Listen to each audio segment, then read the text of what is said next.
at a Fortune 500 company as a consultant straight out of high school. And if you know anything about consulting, you know it is kind of a big deal. Now, I did not work at one of the big fours, like you might assume, but I was working at a very popular company, if you can look over here. And I was there for 2 years before I was laid off and found my new role. But in those 2 years of being a consultant, while I've made several videos at this point about what I've been doing, I have made some mistakes that I do not want to repeat again. And I'm here to tell you a few of them so you don't make them too. Number one, staying on the bench for too long. For those who don't know, the bench is a period of time when you don't have a project. So if you are on a project for like a year but it ends, you are waiting for a new project. It's kind of confusing a little bit when you first start, but it is simply as switching jobs when you're inside of a current company. So that's what I was doing. And when I was on the bench, it was 6 months at a time. Even my first project took 6 months. And while that isn't a true reflection on me per se, it was a reflection of what I was doing during those 6 months that landed me on the bench for longer.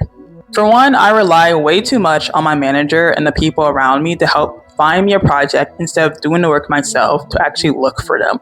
While we have people in that company who can actually put you on things, you have to network. And I was not trying to do all that until a lot later. And at that point, I lost a lot of momentum in doing it at the very beginning of my career. I believed a lot of people when they told me it was a good thing to be on the bench because they said I was really new in my career and I would like the time off. So I became complacent and very lazy. Let's just say 6 months of doing almost nothing and still being paid for it took its toll on me for sure.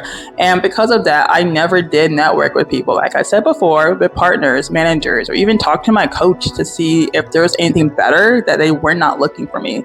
So I had people advocating for me, but they were not doing a good job.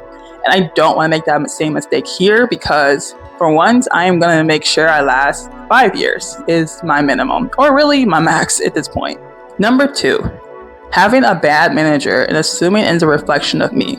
During my 2 years, I wouldn't say they were a bad manager, but they were very overworked and overbooked, meaning that I could not ask them a question without having to wait weeks before a reply or even weeks to get approval when I started a new project, which I assumed at the time that it was because of me. I thought I was the reason why they couldn't come to me and I wasn't doing my due diligence as a new hire to actually give them a reason to talk to me. In reality, they were just not being a very good manager and they didn't give me the support that I needed when I first joined. And while that isn't a mistake per se on me, I should have been more proactive and let them know that if they can't work with me, I should get someone else who can. Because at the end of the day, it's my role, it's my job, and it's at the end of the day, my paycheck that's being affected if they don't help me. So I need to make sure that if my manager starts to slack on their responsibilities, that I do not just let them do it because it's safe cruising. I need to make sure that I'm secure in my own role. And number three, I just wasn't bragging enough during my role. And I don't mean being a smart ass and telling people what I was doing. I could have even humble brag. When people used to ask me about what I was doing, I'll just send them the resume that I had for that specific company. I never really thought about giving them a reason to think I was doing anything but the work that they never saw. If you ever think about building your own brand on LinkedIn, Instagram, or any social media platform, you don't just tell them what you're doing, you show them. How can I show you if I'm showing a resume at all times?